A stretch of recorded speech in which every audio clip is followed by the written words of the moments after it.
Assalamualaikum warahmatullahi wabarakatuh.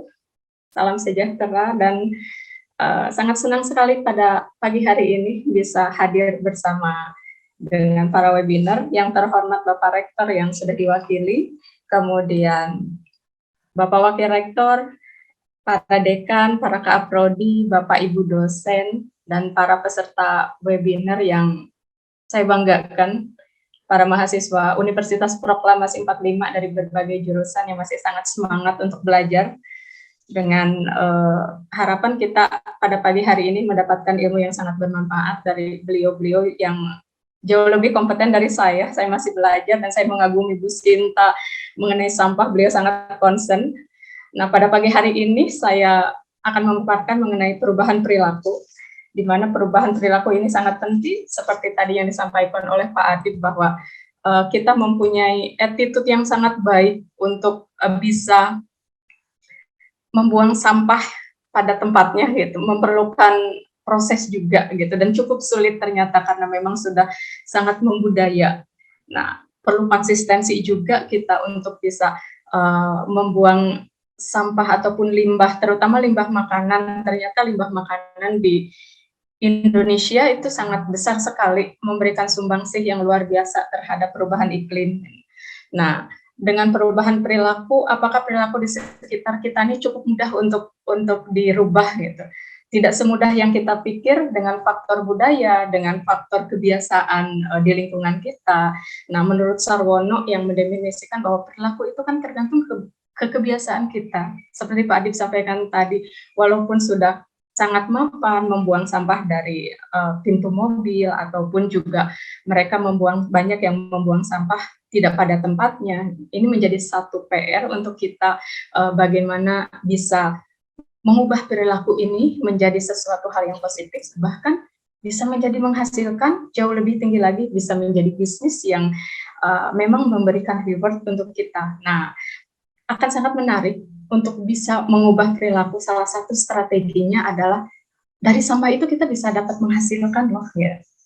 Nah, ketertarikan pada pagi hari ini dengan perilaku, dari perilaku kita bisa menjadikan sesuatu hal yang sangat positif dan bisa memberikan sumbangan yang sangat baik itu untuk bumi juga gitu.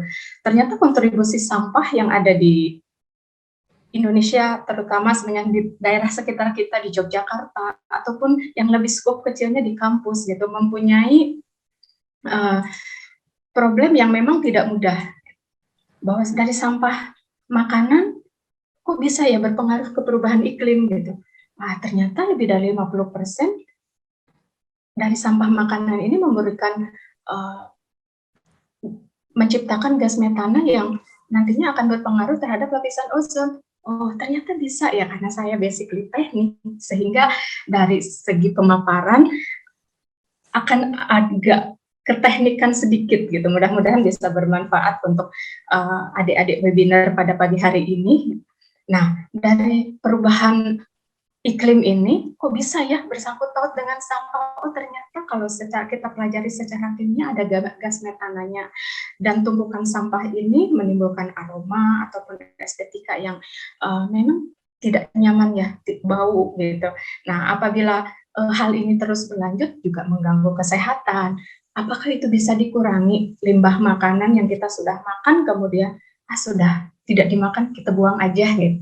Nah, sekarang sudah lebih berpikir lagi gitu, setelah sebenarnya ikut webinar, mulai merubah perilaku sendiri, bahwa berawal dari kita memberikan kontribusi dengan mulai memilah makanan. Oh, kalau sudah dimakan ada sisanya, kita bisa manfaatkan, kita bisa daur ulang, ataupun jika masih layak kita bisa berikan ke orang lain. Nah, upaya daur ulang ini pun merupakan satu hal yang positif, dan ini akan mendukung kita untuk mengkonsep bahwa sampah makanan akan jauh lebih berkurang pada akhirnya, sehingga tidak sampai ke TPA. Karena jika sudah sampai di TPA akan bercampur aduk nantinya antara sampah organik dan sampah anorganik, tidak hanya sampah makanan gitu. Nah, apabila kita bisa maintenance dari diri kita sendiri, habis makan tidak habis, kita pilah, ataupun jika bisa dikasihkan, kita bisa kemas dan diberikan ke orang lain. Nah, dari limbah ini bisa nggak ya kita menjadi peluang bisnis gitu. Wah, dengan menyimak bahwa wah limbah di Indonesia tuh tinggi sekali loh, bahkan kedua setelah Arab. Jadi yang pertama adalah Arab Saudi, kemudian kita Indonesia loh gitu mempunyai limbah makanan yang tinggi sekali gitu. Dengan hasil limbah makanan hampir sekitar 184 kg per tahun itu untuk per orang, dan semakin tahun akan semakin tinggi karena dengan kondisi COVID saat ini otomatis WFH, lebih banyak di rumah, keluarga berkumpul, limbah makanan akan semakin banyak, peluang bisnis pun semakin tinggi, apalagi anak-anak muda sekarang mempunyai tingkat kreativitas tinggi dengan mencoba eksperimen, mengeksplorasi jenis makanan daur ulang ataupun juga baik itu limbah anorganiknya bisa dimanfaatkan gitu selain limbah organiknya. Nah, menurut riset 20 tahun sekitar tahun 2000 sampai hingga saat ini, jika limbah makanan ini dimanfaatkan, itu sekitar 125 juta orang per tahun tuh bisa terselamatkan loh gitu, dan bisa mencukupi loh, bisa memberikan kontribusi mengurangi pangan di Indonesia menjadi lebih baik gitu. Itu hanya dari hal kecil, kita membuang limbah makanan ataupun juga sisa kita makan, hal sederhana tetapi memberikan efek yang lebih besar, bahkan sampai ke air tanah, ke iklim, luar biasa kan apabila kita runut dari hanya membuang kita limbah makanan, mempunyai dampak dari akibat kita membuang limbah makanan berdampak ke banyak faktor di lingkungan. Nah, untuk kita cinta lingkungan, mari kita mulai dari diri kita sendiri untuk membuang sampah pada tempatnya. Nah, dari timbulan sampah ini secara ekonomis merugikan juga loh. Secara ekonomi ya, tadi kita secara lingkungan, kalau secara ekonomi bagaimana sih dari sampah makanan? Wah, ini dari riset beberapa tahun saja itu bisa menimbulkan kerugian sekitar 213 triliun hingga 550 triliun. Wow, luar biasa secara ekonomi. Berarti kita berpeluang juga sangat besar. Wah, kalau ketika berpeluang besar, nih anak-anak muda yang sekarang mahasiswa-mahasiswa baru ataupun yang lagi dalam proses menyelesaikan sekolah, bisa memanfaatkan waktu luangnya untuk apa sih caranya, bagaimana kita bisa menghasilkan uang dari daur ulang. Kita punya sisa makanan banyak, sebenarnya di kampus ada kantin. Pada saat setelah COVID ke depannya, tentu limbah kantin ini kita bisa manfaatkan. Seperti saya ada kantin, saya membuat kantin di kampus di Sorong. Nah, limbah kantinnya bagaimana saya mengolahnya dengan mahasiswa, kemudian memilah mana yang bisa dimanfaatkan antara limbah organik, limbah anorganik, limbah makanannya ketika di kantin makanan yang di kantin saya makanannya tidak habis, apakah saya buang? Tidak, tapi saya kasih ke mahasiswa.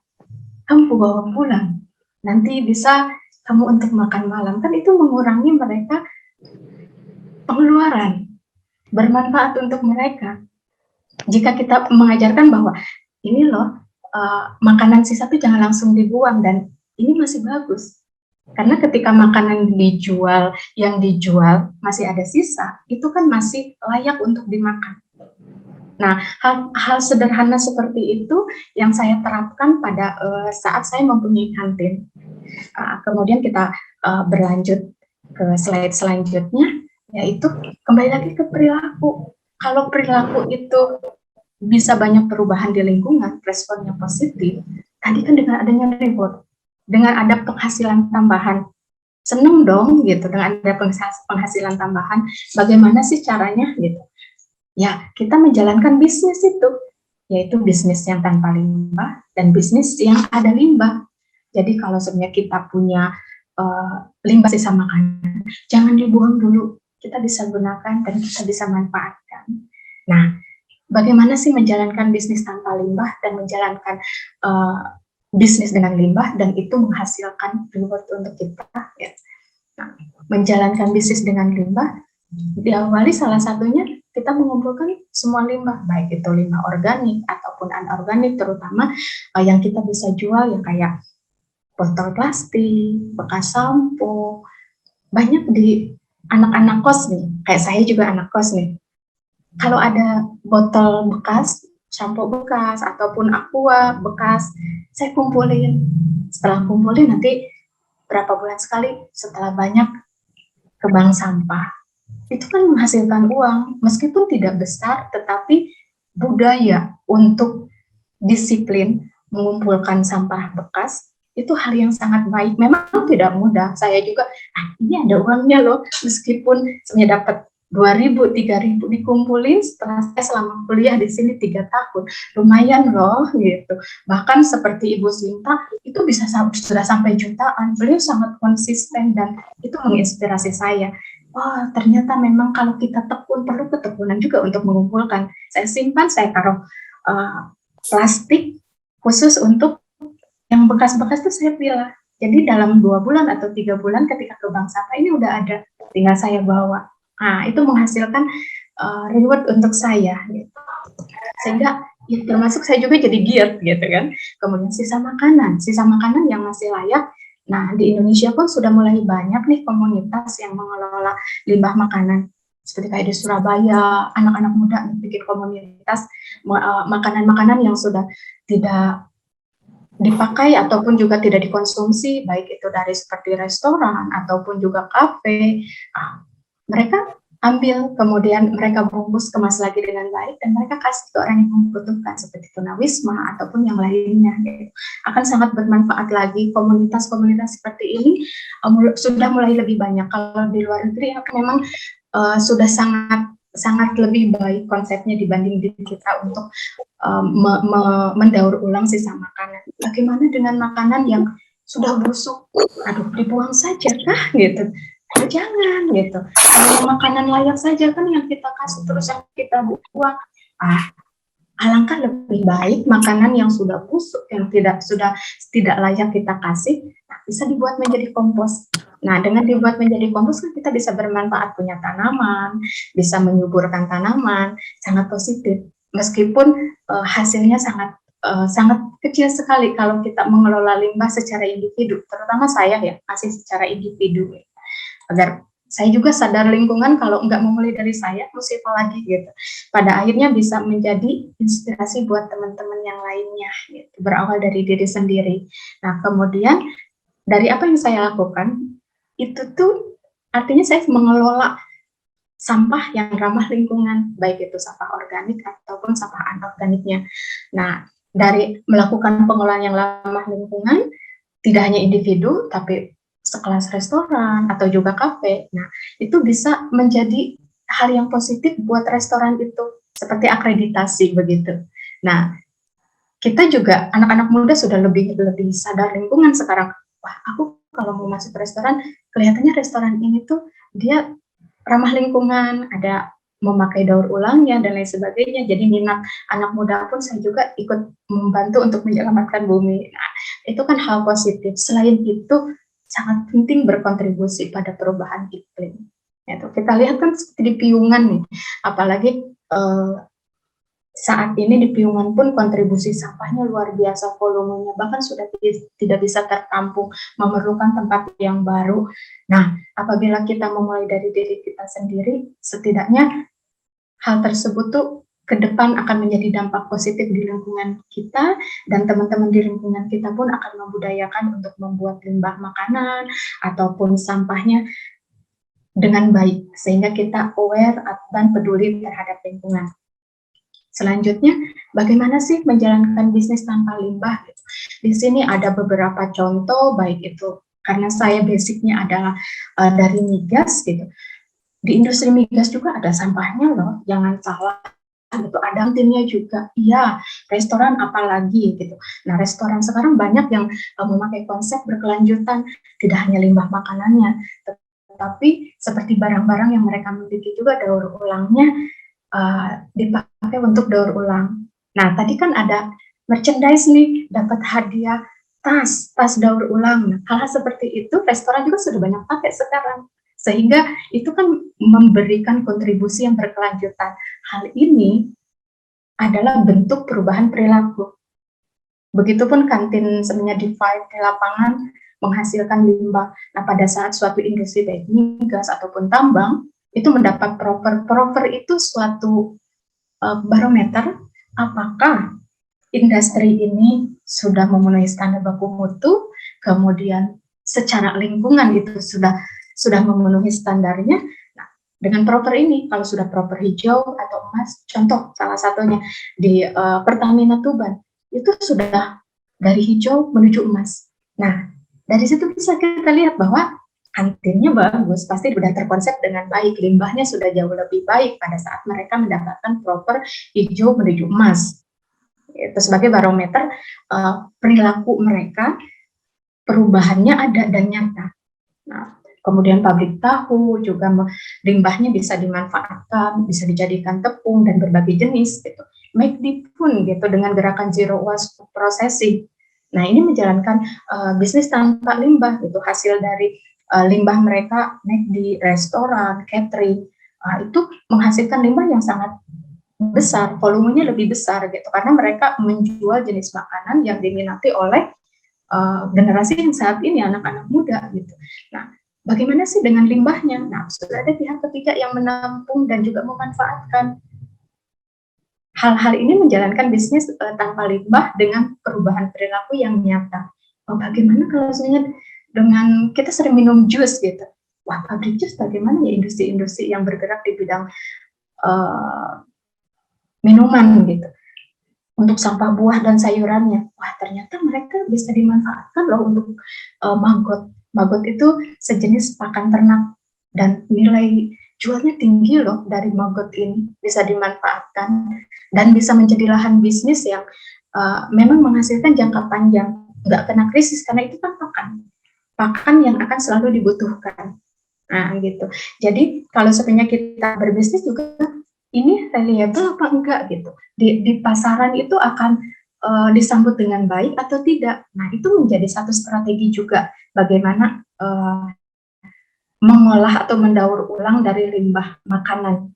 Nah, dengan diproduksi menjadi maggot bernilai tinggi, wah menghasilkan dong, sangat bagus gitu. Dan mereka punya program menuju bebas sampah dari hulu hingga hilir. Kebanyakan industri sekarang memang sudah sangat aware dengan lingkungan, dengan berbagai slogan seperti McD gitu, zero waste food processing gitu.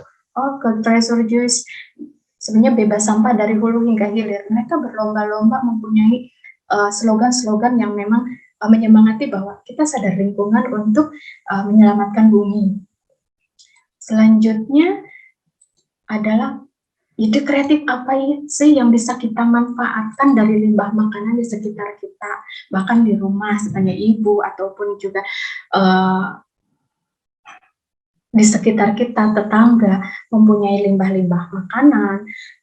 Sebenarnya, oh bapak saya suka kopi, itu ada ampasnya kan, ada sisanya, jangan dibuang gitu. Oh bisa untuk pupuk. Wah, ini kalau dibikin pupuk renewable nggak sih? Bisa menghasilkan sih, bisa menjual nggak? Oh ternyata kalau pupuk untuk dijualnya kecil. Bagaimana dengan menanam sayur?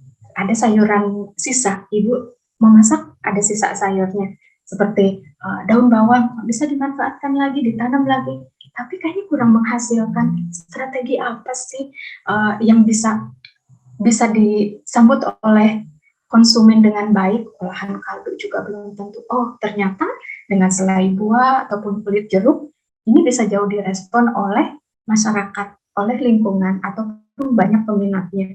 Terutama untuk kulit jeruk itu bisa menghasilkan pengharum ruangan. Nah, untuk pengharum ruangan ini merupakan itu produk bersih rumah yang memang lebih banyak dibutuhkan dan tahan lama. Nah, dengan mempunyai bisnis ataupun kita memulai mencoba untuk bisnis pengolahan limbah yang berkelanjutan dan juga menghasilkan penghasilan yang memang bisa menjadi pemasukan buat kita, kenapa tidak gitu. Nah, dari kulit jeruk contohnya, kulit jeruk itu untuk kadar airnya hingga 75% ataupun dari jenis makanan, dan ini bisa kita pasok dari baik itu kantor, restoran, dan supermarket, itu sudah dilakukan oleh salah satu penggiat untuk pengolahan limbah ataupun juga bisnis di bidang nirlaba limbah, yaitu Ambrosia, di mana Ambrosia ini membuat pewangi dari kulit jeruk dari limbah makanan. Nah, hal ini akan sangat memberikan dampak positif dan mereka bisa mendapatkan laba yang memang fantastis dari pengharum ruangan dan dikemas dengan kemasan yang daur ulang lagi. Ini bisa menjadi contoh hal yang baik untuk kita mau mencoba gitu. Ini kreatif apa sih makanan yang nanti bisa menghasilkan dan kita bisa mendapatkan reward dari limbah. Hal yang sangat bagus banget buat anak-anak muda, adik-adik bisa mau mencoba, pasti bisa gitu. Oke, kita bereksperimen, oh lihat di YouTube gitu. Potensinya apa, saya punya limbah apa. Nah, itu bisa adik-adik nanti dicoba. Ya, sepulangnya punya ide apa, bisa kumpul bareng teman-teman, tidak hanya kumpul ngobrol gitu, tapi memberikan dampak positif dan memberikan contoh yang baik. Selanjutnya, 5 menit lagi, Ibu Ai, mohon maaf. Ya. Sustainable, untuk pola ininya lebih sustainable ya gitu. Bagaimana sih keberlanjutannya? Ya dengan zero waste processing. Dengan zero waste processing ini salah satu hal yang positif kita bisa lakukan gitu. PBB secara resmi mencanangkan pengurangan limbah makanan hingga 50% pada tahun 2030. Sementara di Amerika juga sudah mulai limbah sayuran, kemudian di Prancis juga sudah mengeluarkan aturan untuk pemanfaatan limbah makanan yang layak dimakan dan untuk amal. Sedangkan di Indonesia di kita sangat senang sekali dengan tahu tempe gitu, karena jenis makanan yang sangat mudah dan sehat serta terjangkau gitu. Dari kedelai ini kan diolah menjadi tahu, tentu menghasilkan limbah padat dan limbah cair, menghasilkan ampas, dan limbah cairnya bisa kita buat menjadi biogas. Kemudian tepung tahu dan oncom. Nah, pasti orang Jawa Barat tahu nih oncom gitu. Nah, oncom ini dari limbah. Nah, dengan oncom dari limbah ini, dia punya keistimewaan, yaitu ada sejenis bakteri kapang Nespora cytopia. Jadi hanya yang dipunyai ini dari oncom. Jadi oncom ini punya nilai gizi yang tinggi. Nah, bisa dicoba nanti, selain kita makan tempe variatif, mau mencoba yang belum pernah coba oncom bisa dicoba, jangan takut walaupun limbah tapi punya nilai gizi yang bagus untuk kesehatan juga baik. Nah, dengan mengubah perilaku kita sehari-hari, tidak akan sulit untuk memanfaatkan sampah sisa makanan. Jangan langsung membuang, meski ini adalah pilihan praktis. Mudah, apalagi yang muda-muda sekarang, buang aja gitu. Nggak kebayangkan nanti semakin banyak itu di piungan, nanti sampah organik dan anorganiknya, terutama limbah makanan gitu. Sehingga bukan hanya berbahaya karena menghasilkan gas metan, sampah juga dapat mencemari tanah. Jadi saatnya mulai menyadari bahwa sampah kita adalah tanggung jawab kita. Di saat yang sama, memanfaatkan kelebihan makanan merupakan gerakan demi keselamatan lingkungan. Misi keberlanjutan ini bisa jadi langkah untuk menyelamatkan bumi di masa mendatang. Saya ucapkan terima kasih. Demikian pemaparan saya pada pagi hari ini.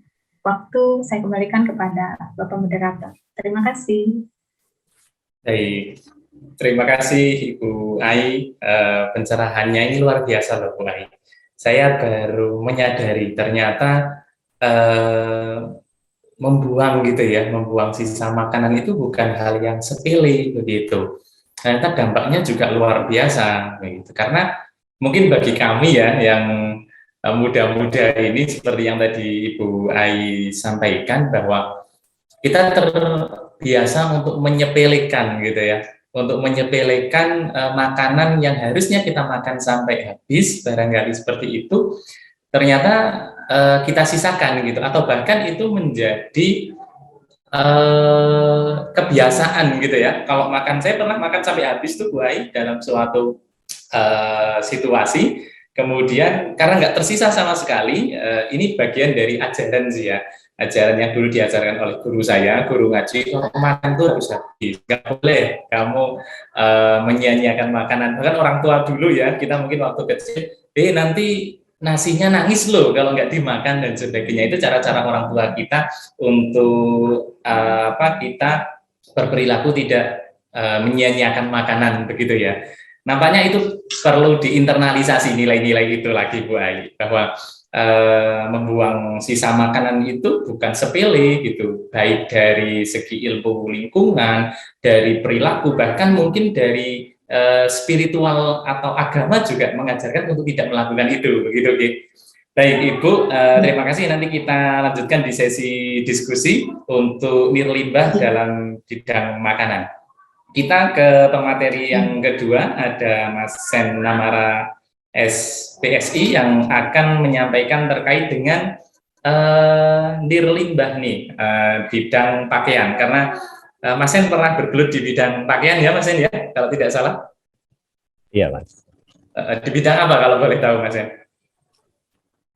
Iya, untuk bidang pakaian kami sempat dengan keluarga gitu ya, dengan adik kita punya tempat untuk produksi pakaian, intinya seperti itu. Mulai dari desain sampai produksi.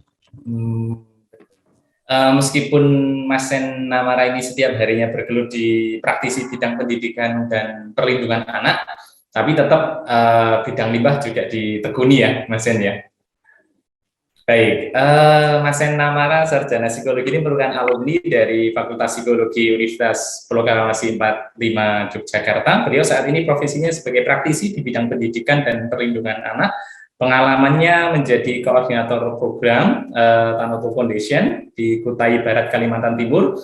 Kemudian area program manager, educational specialist, ada legal reform office, kemudian inclusive education program officer, kemudian juga psikososial project officer. Luar biasa sekali, NGO ya Mas Sen ya.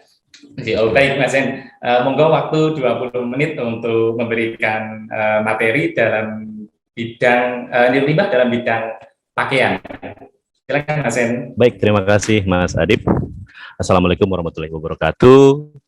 Selamat pagi, salam sejahtera untuk kita semua. Yang terhormat Bapak Rektor, Wakil Rektor Universitas Proklamasi 45 Yogyakarta, yang kami hormati Bapak Ibu Dekan, Kaprodi, dosen, dan juga mahasiswa-mahasiswi Universitas Proklamasi 45, yang kami hormati para narasumber dan juga moderator, serta seluruh peserta webinar pada hari ini. Pertama-tama saya ucapkan terima kasih kepada Universitas Proklamasi 45 yang memberikan kesempatan kepada saya untuk memaparkan pemaparan terkait dengan nirlimbah yang kaitannya dengan produksi tekstil atau pakaian. Jadi Bapak Ibu sekalian, seperti yang disampaikan oleh Pak Adib, bahwasanya saya memang alumni dari Universitas Proklamasi 45. Saya lulus tahun 2008.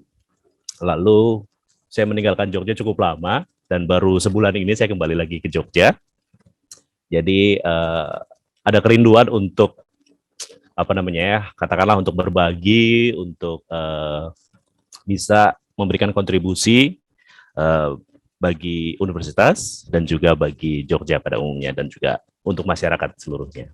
Jadi Bapak Ibu sekalian, terima kasih. Saya ingin mohon izin memaparkan materi yang akan saya sampaikan pada hari ini.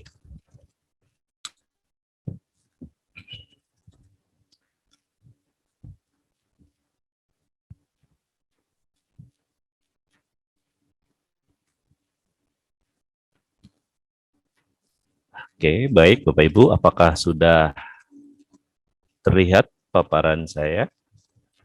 Terlihat Mas Sen. Oke, baik. Bentar Bapak Ibu. Oke, baik. Pada kesempatan hari ini, saya diminta untuk menyampaikan materi terkait dengan nirlimbah atau zero waste dari produksi pakaian ataupun tekstil. Bapak Ibu sekalian, saya beri judul paparan saya pada hari ini yaitu Sustainability and Zero Waste Fashion. Jadi mungkin Bapak Ibu dan rekan-rekan semuanya berpikir gitu ya, kira-kira limbah pakaian itu apa ya gitu ya. Mungkin kebanyakan dari kita akan menganggap bahwa limbah pakaian mungkin lebih ke zat pewarna yang digunakan pada saat memproduksi pakaian. Tetapi tidak hanya itu, Bapak Ibu. Jadi, nah, apa yang akan kita sama-sama pelajari hari ini adalah perubahan paradigma dan perilaku berbusana dengan konsep green design. Green design maksudnya bukan desainnya itu warna hijau semua, tidak ya, tetapi lebih ke bijak, lebih ke lebih ke desain atau busana yang ramah lingkungan. Lalu kita juga akan bicara tentang fakta, dampak, serta rekomendasinya. Nah, Bapak Ibu sekalian, apa yang dimaksud dengan sustainability and zero waste fashion? Jadi zero waste fashion dapat didefinisikan sebagai metode merancang busana yang hanya menghasilkan limbah tekstil dalam jumlah yang sedikit atau menekan sisa-sisa pembuangan bahan, bahkan tidak menghasilkan limbah sama sekali. Yang dipertimbangkan bisa menjadi bagian dari sustainable movement yang lebih besar. Jadi limbah itu sekali lagi tidak hanya penggunaan zat pewarna sintetik katakanlah gitu ya, tetapi juga ternyata sisa-sisa dari produksi pakaian itu bisa menjadi limbah, Bapak Ibu. Baik sisa produksi ataupun pakaian-pakaian yang memang sudah tidak digunakan lagi. Nah, ada fakta-fakta Bapak Ibu yang cukup menarik yang saya coba rangkum beserta dengan sumbernya.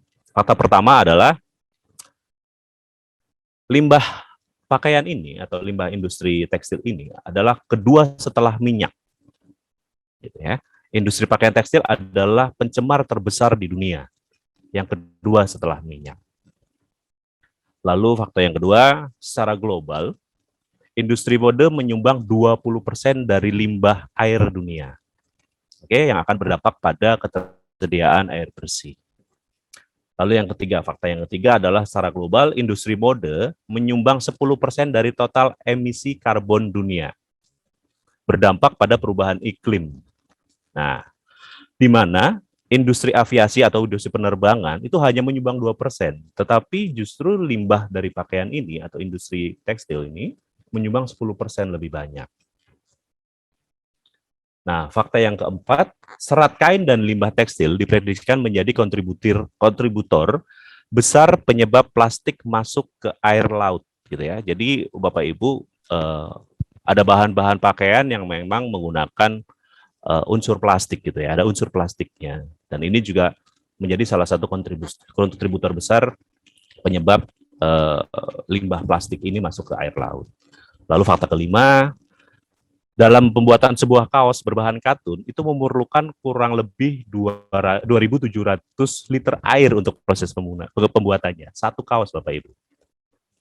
Lalu, fakta yang keenam, NPR melaporkan dari bahan perlindungan lingkungan bahwa 15,1 juta ton limbah tekstil dihasilkan pada 2013, di mana 12,8 jutanya itu dibuang, Bapak Ibu.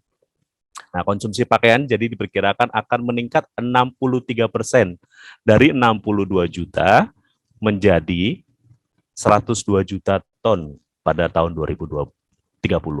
Jadi Bapak Ibu bisa bayangkan kalau sekarang saja sekitar 12 jutaan ton gitu ya yang dibuang, apalagi nanti bertambah produksinya meningkat menjadi 102 juta ton. Itu pasti akan lebih banyak lagi limbahnya. Lalu fakta yang ketujuh, untuk membuat sepotong celana jeans dibutuhkan air sebanyak 10.000 liter.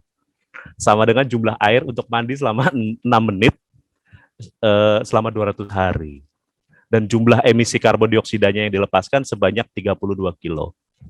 Sama dengan pada saat kita berkendara sejauh 150 km. Nah, pasti saya yakin kita semua di sini punya celana jeans ya, gitu ya. Jadi bisa bayangkan, satu celana jeans saja ternyata butuh air sebanyak 10.000 liter. Nah, setiap tahunnya, fakta yang ke-8, 40.000 sampai 50.000 ton pewarna kain dibuang ke sungai tanpa pengelolaan yang baik. Fakta ke-9, yang terjadi di Sungai Loji di Pekalongan, contohkan ya, kota industri batik yang menawan pada abad ke-18, difungsikan sebagai kanal pada saat abad ke-18 itu ya.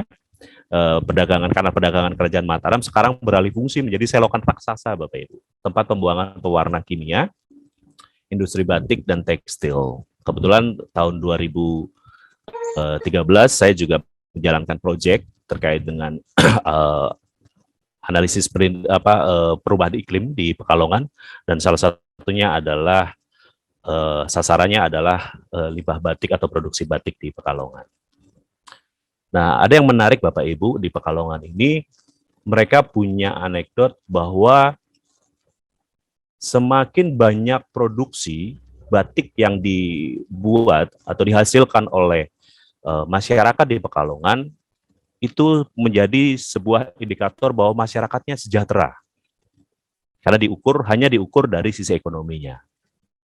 Ya kan? Tapi mereka tidak mengukur bagaimana dari sisi dampaknya, semacam itu. Nah, fakta yang ke-10, ini juga terjadi di Citarum gitu ya. 300 km das Citarum dicemari oleh 440 pabrik pengelolaan tekstil yang mayoritas tidak memiliki atau tidak mengoperasikan IPAL. Apalagi IPAL komunal semacam itu ya. Padahal ada 30 juta orang bergantung pada Sungai Citarum untuk sumber hidup. Jadi ini fakta-fakta yang ada Bapak Ibu. Kenapa saya ingin paparkan ini di awal, supaya kita semua tahu gitu ya. Kita semua punya paradigma baru bahwa oh ya, ternyata pakaian yang kita pakai ini ada dampaknya gitu ya. Ada dampak negatifnya. Nah, ini fakta-faktanya. Sebetulnya masih banyak fakta yang lainnya, tetapi saya coba ambil 10 fakta yang besar saja. Oke. Lalu ini contohnya Bapak Ibu. Jadi ada 400 miliar Bapak Ibu untuk meter persegi dari sampah atau limbah tekstil per tahunnya. Ada 15% dan 15% diantaranya adalah limbah tekstil yang hanya dihasilkan dari potongan-potongan kain. Begitu Bapak Ibu. Dan ada 60 miliar juga yang dibuang setiap tahunnya. Lalu apa sih dampaknya sebetulnya? Ya. Kalau Bapak Ibu bertanya, terus dampaknya apa nih buat kita? Mungkin tadi narasumber pertama Ibu Ai juga sudah sampaikan ada beberapa sih dampak yang dihasilkan dari dari limbah makanan gitu ya. Nah, lalu dampak yang dari limbah tekstil atau limbah pakaian. Yang jelas pertama ada pemanasan global, lalu ada pencemaran lingkungan, iritasi kulit. Jadi kalau misalkan contoh pada saat saya di Pekalongan dulu, sumber air sumurnya itu kalau menempel di kulit itu akan merasa kayak cekit-cekit gatel seperti itu. Dan sangat bau. Lalu bisa menyebabkan anemia, ada kerusakan sistem imun, pengikisan kromosom, mengganggu sistem reproduksi, kanker, mutasi genetik, cacat lahir, autisme, dan juga keguguran janin. Nah, fenomena yang terjadi sebagai contoh di Pekalongan, mohon maaf nih kalau misalkan Bapak Ibu ada yang dari Pekalongan, jadi pabrik-pabrik besar batik gitu ya, produsen batik yang cukup besar, skala besar di di Pekalongan itu hanya sekian % saja mengerjakan atau memproduksi batik itu. Kebanyakan dari mereka itu melimpahkan ke UMKM atau ke masyarakat untuk mereka mengerjakan proses pembatikan itu. Sedangkan masyarakat pasti akan berpikir, maksudnya masyarakat itu tidak semuanya mau membuang limbahnya dengan baik gitu ya, dengan tepat atau sesuai dengan regulasi. Tapi kebanyakan mereka akan membuang langsung ke sungai gitu ya. Dan aliran sungai itu pasti akan mengalir ke muaranya ada di lautan. Gitu ya, ada di laut. Nah, laut itu sendiri ternyata kadar yodiumnya terganggu atau rusak. Makanya yang seharusnya orang-orang Pekalongan gitu ya, masyarakat Pekalongan yang harusnya tercukupi kadar yodiumnya atau garamnya, tapi ternyata di sana tidak. Gitu ya. Jadi ada beberapa kasus-kasus yang memang dari sumber dari Dinas Kesehatan itu ada jumlah populasi masyarakat Pekalongan yang kekurangan yodium. Gitu ya. Nah, seperti kita ketahui bahwa karakter limbah tekstil itu menjadi tumbuhnya bibit penyakit, Bapak Ibu. Sulit sekali untuk didegradasi atau sulit menyatu kembali dengan lingkungan atau alam. Jadi apabila dibakar akan mencemarkan udara dan menghasilkan bekas sisa bakarannya gitu ya. dan juga akan merusak biota yang ada di dalam tanah dalam jangka waktu tertentu, serta dapat menyumbat saluran air, gitu ya, limbah-limbah pakaian ini, dan akan menimbulkan banjir. Nah, lalu sebagai rekomendasi Bapak Ibu, mungkin kita semua tahu ada, kalau di Indonesia sering dibilang 3R gitu ya, ada refuse, reduce, dan juga recycle. Tetapi saya ingin coba sampaikan ada 5R Bapak Ibu. Ada refuse, reduce, reuse, repurpose, dan recycle. Apa itu refuse gitu ya? Refuse atau menolak Bapak Ibu. Jadi kita menolak bahan-bahan baik pakaian ataupun bahan-bahan yang untuk mencukupi kehidupan kita sehari-hari yang memang tidak ramah lingkungan. Seperti ya mengurangi produk-produk yang dari plastik semacam itu ya. Nah, kalau untuk ranah fashion atau ranah katakanlah ranah tekstil gitu ya, itu selain reviews itu ada rethink dan redesign. Nah, nanti saya akan jelaskan lebih banyak terkait dengan redesign itu. Nah, dari menolak itu, dari reviews itu ada beberapa sih sebetulnya yang sudah dibuat atau dilakukan oleh pemerintah kita. Yang pertama ada regulasi, ada pajak limbah, ada sanksi pidananya juga. Lalu pemerintah daerah juga biasanya mendorong masyarakat setempat yang memproduksi kain gitu ya, untuk adanya IPAL komunal gitu ya. Serta ada pengelolaan air limbah semacam itu, atau IPAL komunal atau instalasi pengelolaan air limbah dengan baik, dan lain-lain. Lalu ada juga campaign Bapak Ibu, ada sosialisasi, ada petisi, dan juga ada pameran busana yang ramah lingkungan. Dan juga kalau misalkan Bapak Ibu tahu, rekan-rekan tahu bahwa saat ini sebenarnya lagi gencar nih gerakan yang namanya gerakan tukar baju gitu ya. Supaya baju itu yang tidak kita pakai tidak kita buang. Nah, kalau di negara-negara di Eropa, Amerika gitu ya, biasanya di supermarket atau di mall mereka ada satu kotak besar untuk siapapun masyarakat di sana yang bisa menyumbangkan bajunya meletakkan bajunya di kotak besar itu, gitu ya. Lalu ada sustainability and zero waste design. Nanti kita akan paparkan apa sih itu, desainnya seperti apa sih gitu ya. Lalu juga memproduksi memproduksi secara massal, yaitu alat atau mesin pengurangan limbah. Ada juga ATBM, alat tenun bukan mesin. Dan juga untuk reviews ini atau menolak, kita bisa juga melakukan pola hidup minimalis Bapak Ibu. Jadi kita coba mengambil filosofi Zen, bagaimana hidup minimalis itu ternyata bisa juga untuk salah satu upaya pencegahan untuk adanya jumlah limbah yang sangat banyak. Kalau misalkan anak muda sekarang tuh, kalau di Jepang gitu ya, mereka biasanya punya satu baju putih dan 4 baju warna, itu saja gitu ya. Namun ya kita mungkin pasti lebih dari itu ya Bapak Ibu ya. Oke, apa itu reduce atau mengurangi? Jadi mengurangi bahan atau penggunaan bahan yang tidak ramah lingkungan. Gitu ya. Jadi reduce itu ya sekali lagi kita lebih bijak lagi memilih bahan-bahan yang memang ramah lingkungan. Lalu reuse, menggunakan kembali, yaitu memilih bahan yang dapat dimanfaatkan atau dipakai dalam jangka waktu yang lama Bapak Ibu, atau multifungsi gitu ya.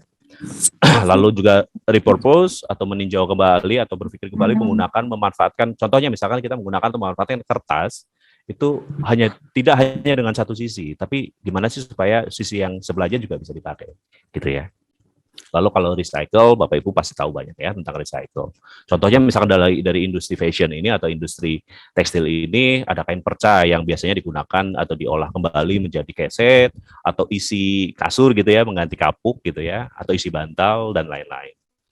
Lalu serat pakaian itu sendiri biasanya akan pakaian-pakaian bekas itu yang dikumpulkan misalnya gitu ya, atau pakaian-pakaian yang tidak terpakai itu nanti seratnya akan diambil dan digunakan untuk memproduksi bahan pakaian yang lainnya.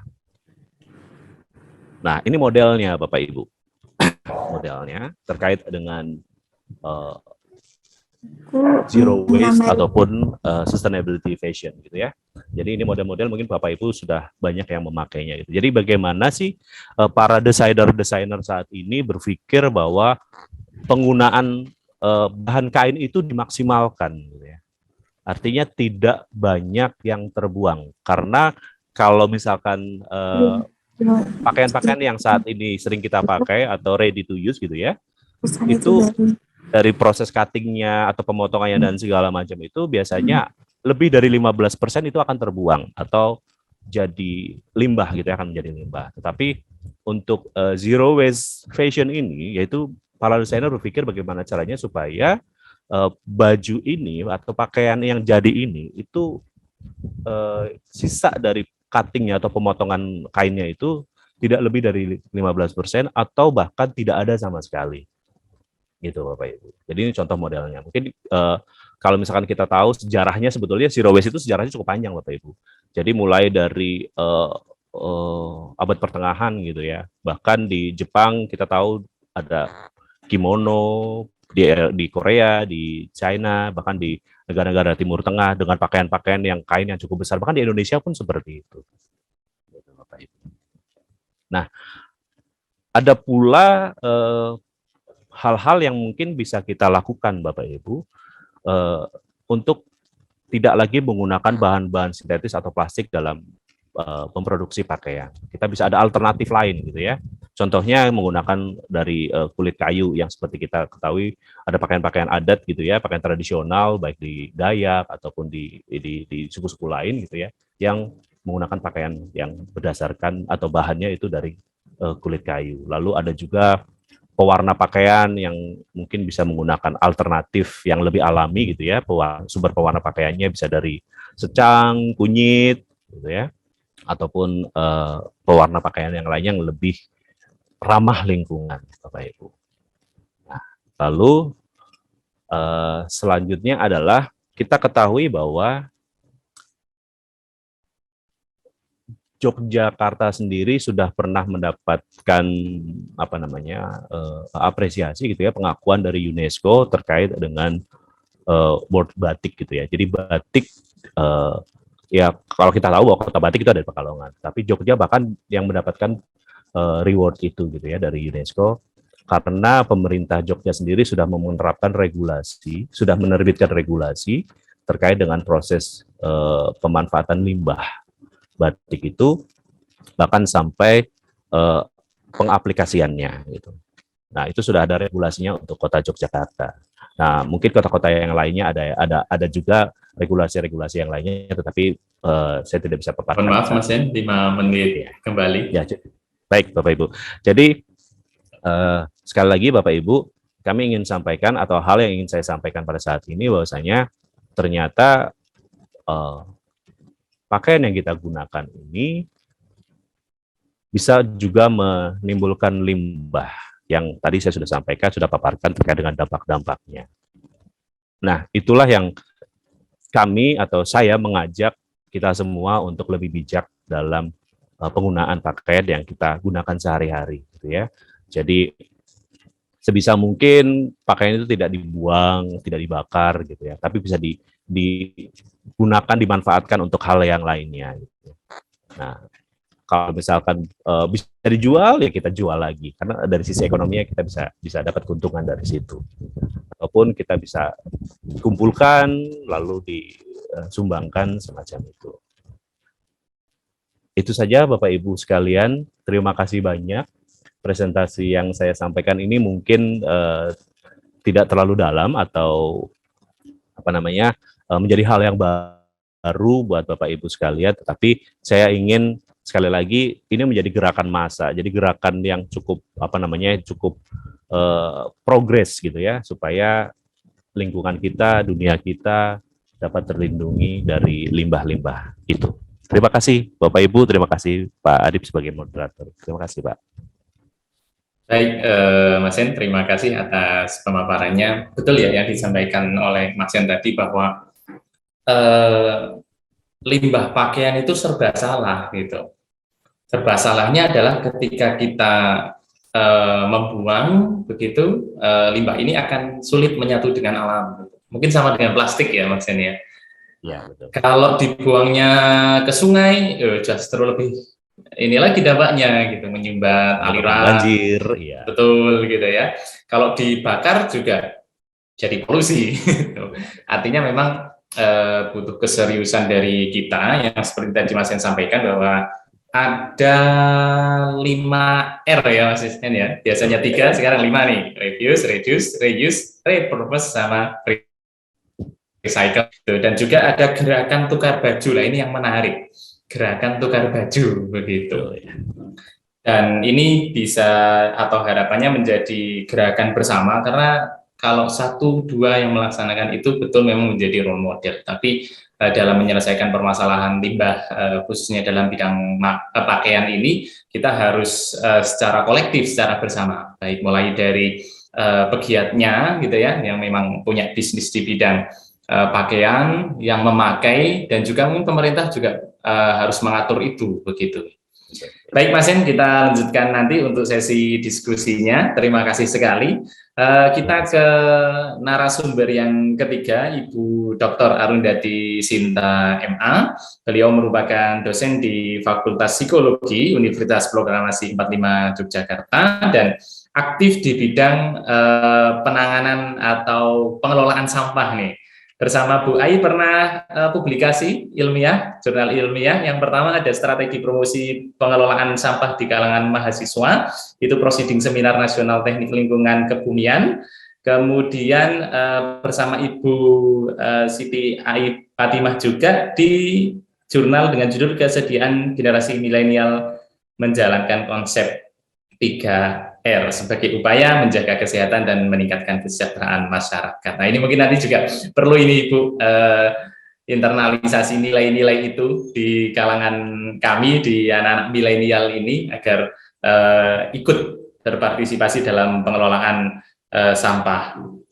Pendidikan Ibu, pendidikan Lemhanas Jakarta, Doktor, Fakultas Psikologi UGM Yogyakarta, MA Degree, di The Flinders University of South Australia, Human Research and Population Studies, kemudian sarjana Fakultas Psikologi UGM Yogyakarta. Pernah mendapat penghargaan Kaprodi berprestasi pertama se-Yogyakarta, Leader International Award for Young People yang berdedikasi tinggi. Kemudian Ibu aktif menulis juga, juara menulis, dosen berprestasi tingkat universitas, dan buku yang pernah Ibu tulis terkait dengan sampah dengan judul Memuliakan Sampah, Konsep dan Aplikasinya di Dunia Pendidikan dan Masyarakat. Luar biasa memang sudah bergelut di bidang pengelolaan sampah Ibu Sinta, semoga menularkan nilai baik ini kepada kami. Monggo Ibu Sinta, waktu 20 menit untuk Ibu memaparkan, disilakan. Terima kasih Pak Adib. Jadi nanti PowerPoint-nya nanti dibantu Mbak Femi, tapi saya sekarang ini yang utama bagi saya adalah kalau Mbak Ai tadi dan Mas Sen lebih berbicara tentang makro ya. Betul Ibu. Makro, sedangkan saya lebih pada mikro. Mikronya itu bagaimana? Mikronya itu adalah saya pusing banget gitu ya kalau melihat ngeri itu ya, melihat presentasinya Mbak Ai sama Mas Sen itu, terus waduh, saya harus bagaimana ini ya, jadi saya bingung banget itu. Nah, kalau daripada bingung-bingung, saya melakukan sesuatu, do something itu loh, meskipun tidak berdampak signifikan, tapi paling tidak I do something. Nah, I do something itu adalah berbisnis dengan limbah, benar-benar berbisnis itu ya. Nah, ini contohnya itu ini. Ini adalah tempat cat. Ini tempat cat sudah saya hias nih seperti ini itu ya. Ini untuk bisnis nih ya. Sedangkan ini kan Pringles ya. Ini Pringles itu, nah ini sedang dalam proses nih ya. Jadi seperti ini. Nanti kalau gambarnya dibesarkan jadi lebih mudah gitu ya. Mari kita membahas dulu aja PowerPoint-nya berbisnis dengan limbah. Monggo halaman kedua. Monggo Mbak Femi. Nah, bisnis. Apa bisnis itu? Jadi ini bisnis itu orang jualan gitu ya. Nah, jadi harus ada untung untuk memperoleh laba. Nah, itu biasanya untuk memproduksi suatu barang atau jasa. Dan kegiatan tersebut seringkali mencederai lingkungan gitu ya. Bisnis ngapain saya untuk memperhatikan lingkungan, malah rugi gitu ya. Nah, jadi tujuan bisnis itu adalah melayani kebutuhan masyarakat, mencari laba bagi individu atau organisasi, dan itu tidak ada yang secara khusus melakukan bisnis demi menyelamatkan lingkungan. Itu tuh altruis banget gitu tuh ya. Tapi memang ada sih, tapi ada gitu ya. Tapi sedikit gitu ya. Berikutnya, halaman berikutnya. Nah, ini cara mendapatkan laba dalam bisnis bagaimana? Ini produk barang atau jasa yang dijual tersebut harus laku dibeli masyarakat dengan harga tertentu. Harus laku. Karena kalau nggak laku ya berarti useless, nggak ada gunanya gitu ya. Nah, agar hal itu tercapai, maka hendaknya produk itu harus penting, sangat dibutuhkan oleh masyarakat, produk itu tidak tergantikan oleh produk lainnya, dan 3, produk itu jumlahnya sedikit, karena hanya kita yang bisa memproduksinya.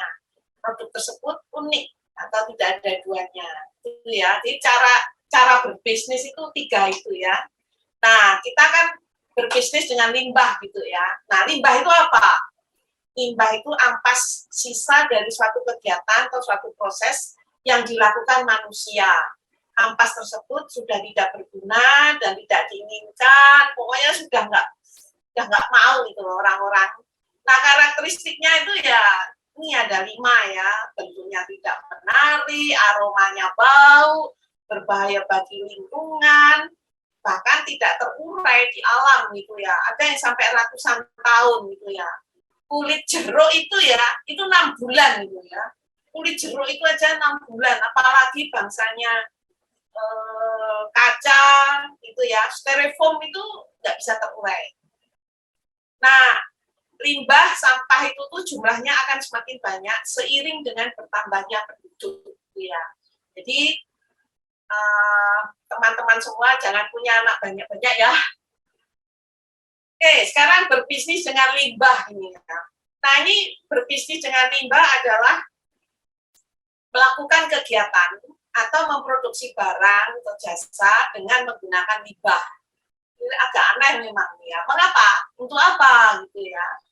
Ini alasannya, pada hakikatnya manusia itu sulit untuk mengubah perilaku. Karena hal itu sudah menjadi kebiasaan gitu ya. Jadi kalau kebiasaannya sudah untuk membuang sampah sembarangan, masa sekarang diatur untuk masukkan sampah di tong sampah tertentu, sulit. Kebiasaan akan bisa berubah bila perilaku baru tersebut mendatangkan reward atau imbalan atau sesuatu yang menyenangkan. Ini adalah penerapan dari the law of effect dari Edward Thorndike. Nah, pada intinya perilaku yang berakibat atau efek memuaskan pasti akan diulang lagi. Perilaku yang berakibat tak menyenangkan tidak akan diulangi lagi gitu ya. Nah, bisnis dengan limbah itu menyenangkan gitu loh. Apa menyenangkannya? Monggo halaman berikutnya. Nih, aplikasi the law of effect untuk mengubah perilaku tidak peduli menjadi peduli pada lingkungan. Nah, ini perilaku baru akan lebih mudah dijalani oleh individu bila ia merasa adanya imbalan yang menyenangkan. Imbalan tersebut bisa berupa uang atau hal-hal lain yang menyenangkan. Hal itu bisa terjadi bila individu menjalankan bisnis dengan menggunakan limbah. Ya, jadi limbah. Jadi tadi kegiatan ampas dari kegiatan itu diolah terus dijual. Gampangannya seperti itu ya. Berikutnya, Nah, kalau teman-teman mau aktif berbisnis dengan limbah, maka ada hal-hal yang perlu diwaspadai ketika menjalankan bisnis dengan limbah. Pertama, hati-hati nih, tidak banyak konsumen yang mau membeli produknya. Waduh, gimana ini nanti? Bahkan kan ya, dari mana nih labanya itu ya? Nah, hanya konsumen tertentu yang mau membeli ya. Kedua, berbisnis dengan limbah itu membutuhkan teknologi tertentu sehingga harganya menjadi mahal gitu ya. Jadi memang perlu pengolahan tertentu itu. Nah itu misalnya kalau di saya membuat kompos itu kebanyakan dalam jangka waktu 3-4 bulan, ada yang 6 bulan gitu ya. Tapi kalau saya itu 14 hari udah jadi, udah langsung bisa dijual, 14 hari. Nah ini membutuhkan memang teknologi tertentu sehingga harganya menjadi mahal memang. Jadi kalau kompos saya itu obatnya itu sampai sekitar 9 macam gitu ya. Yang tiga, membutuhkan sangat banyak percobaan dan kemungkinan gagal itu tinggi. Sehingga butuh ketabahan untuk terus menjalankan bisnis ini. Jadi meskipun saya latar belakangnya psikologi, tapi saya banyak menekuni tentang limbah-limbah sampah seperti ini. Karena kebetulan saya juga aktif di psikologi lingkungan gitu ya. Kemudian yang keempat, membutuhkan kreativitas dan inovasi sehingga hasilnya belum tentu bisa diterima oleh konsumen gitu ya. Nah, kenapa? Nah, karena kalau inovasi itu adalah hal-hal yang lebih maju daripada yang umumnya sehingga ya ini barang ini aneh gitu ya. Jadi membutuhkan belum tentu bisa diterima gitu ya. Jadi kalau kreativitas ini baru sebatas pikiran, tapi kalau inovasi sudah tindakan. Nah, inovasi ini juga membutuhkan pengorbanan gitu, biasanya uang gitu ya. Kemudian 5, tidak semua limbah bisa menjadi bahan dasar bisnis, bergantung kepada keterampilan dan pengetahuan individu. Jadi ada sangat banyak limbah di rumah saya tidak bisa mengolahnya itu ya karena saya tidak terampil ya, hanya terbatas, sangat terbatas gitu ya. Oke, selanjutnya halaman selanjutnya, monggo. Nah, ini cara menjalankan bisnis dengan limbah itu pertama, pilih limbah yang paling mudah didapatkan. Risiko terkena limbah itu rendah. Tadi kalau Mas Sen itu limbah air tuh kalau terkena air itu gatel-gatel ya. Nah kalau saya enggak itu ya, saya botol plastik kemasan itu yang bersih gitu. Harus bersih. Jadi enggak gatel-gatel gitu ya. Jadi misalnya ini masih di dalam, ini sudah jadi ini ya. Ini botol kemasan, minuman kemasan ini sedang dalam proses ini ya. Jadi kotak susu yang bersih, kotak susu yang misalnya, ya sorry saya menyebut satu merek gitu ya, Ultra itu yang besar itu ya, kotak susu yang bersih, itu harus bersih bener. Terus sampah dapur yang masih segar itu ya. Nah ini membuat kita tidak terkena gatel-gatel tadi ya. Jadi kita memang kontradiktif sih, berkecimpung dalam sampah yang kotor, tapi sampahnya harus bersih. Aneh memang ya. Jadi ya memang butuh air juga itu ya untuk membersihkan memang. Kemudian yang kedua, tidak perlu terlalu mempertimbangkan prinsip utama bisnis, yaitu mendapatkan laba uang, reward dalam waktu cepat. Hal ini karena suatu bisnis bisa mendatangkan laba biasanya membutuhkan waktu tahunan gitu ya. Apalagi bisnis dengan limbah ini sedikit banget yang mau gitu ya. Untuk memelihara semangat, maka reward imbalan yang bisa diperoleh adalah A, untuk keperluan sendiri, ini adalah reward penghematan. Jadi kompos yang saya produksi itu untuk keperluan diri sendiri, untuk kebun saya aja masih kurang gitu ya. Tapi ya kadang-kadang saya berikan pada orang lain gitu ya. Jadi saya tidak membeli kompos lagi. Kemudian untuk mempererat persahabatan atau sebagai cenderamata, ini adalah reward sosial gitu ya. Jadi hubungan pertemanan itu menjadi akrab karena mendapatkan itu tadi, seperti ini tadi itu ya, senang gitu ya. Sebagai bahan tulisan, ini adalah reward akademik. Tadi sudah saya sebutkan, sudah disebutkan oleh Pak Adib itu ya, buku saya. Berikutnya, nah ini cara menjalankan bisnis yang tips yang 3, 4, 5 ini ya. Nomor 3, untuk menekan harga, maka perlu percobaan intensif. Jadi mencari limbah lain yang bisa digunakan lagi. Ya jujur saya permulaannya saya pakai bahan-bahan yang ya memang agak mahal sih gitu ya. Tapi terus saya berpikir, aduh gimana nih ya, cari yang untuk mengganti bahan yang mahal tadi untuk menjadi yang murah gitu ya. Nah itu pakai limbah gitu ya.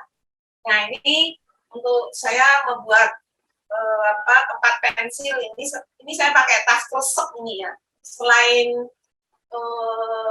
tali goni, saya juga pakai tas kresek. Ini tas kresek sudah saya olah ini ya.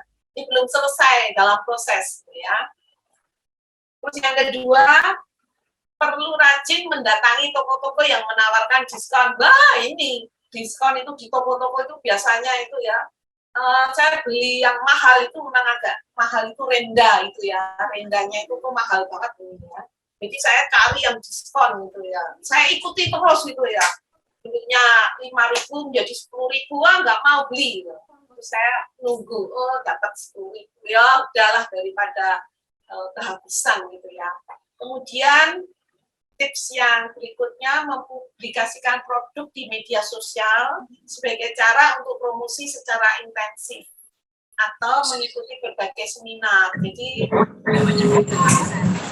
produk saya sudah saya publikasikan di Instagram Beyond Waste ya.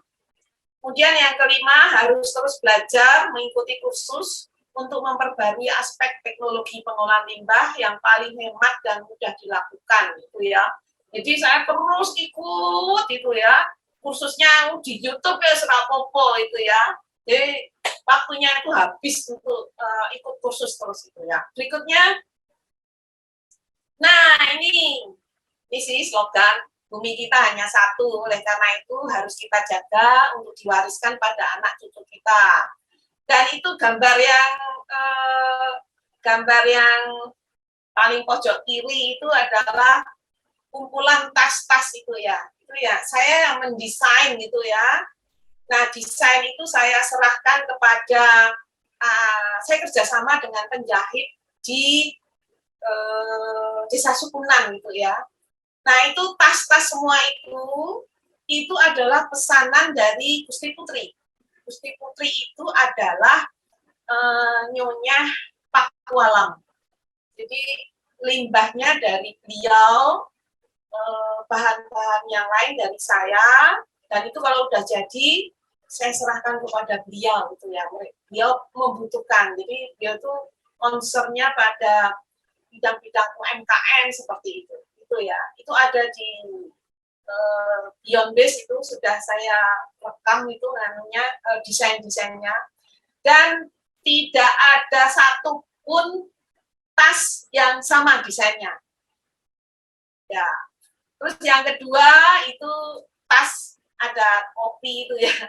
Nah ini kalau untuk tas itu tantangannya adalah bagaimana caranya supaya orang-orang itu tidak tahu bahwa ini adalah limbah, itu ya.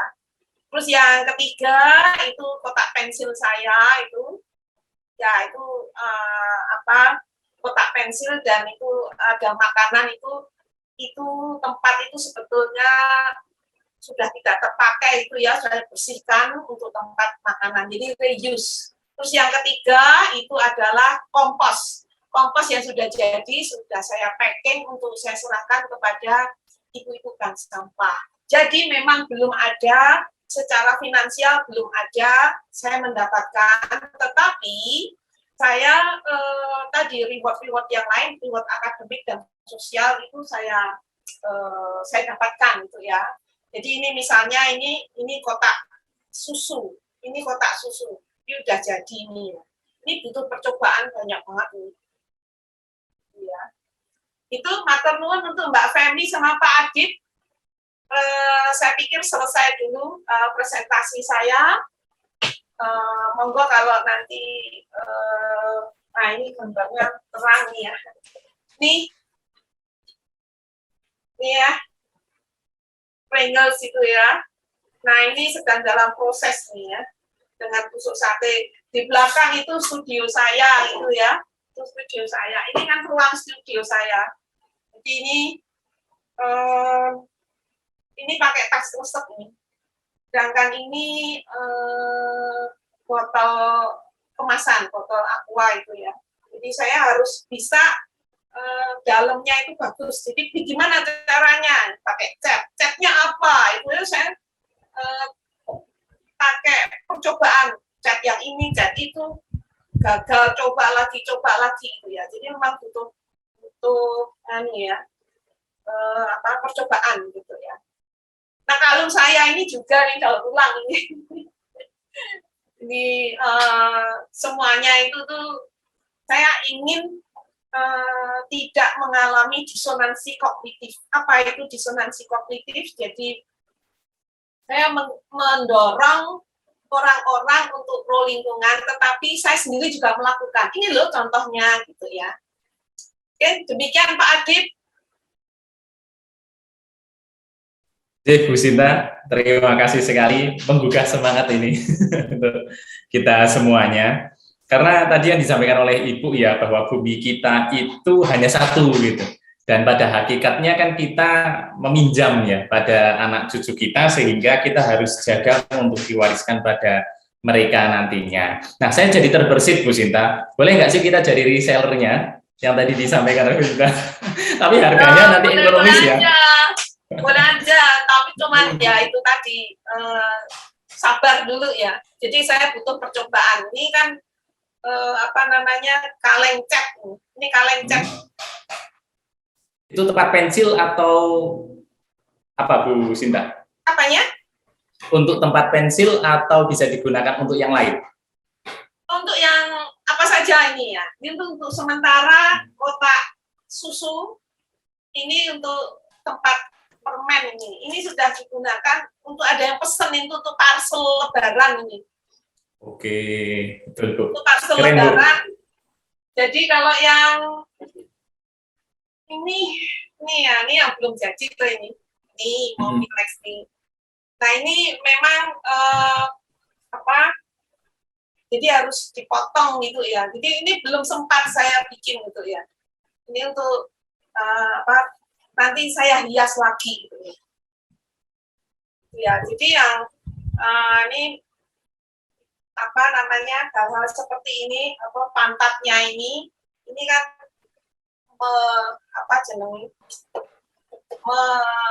sulit untuk diatasi. Kalau seperti ini kan jelek.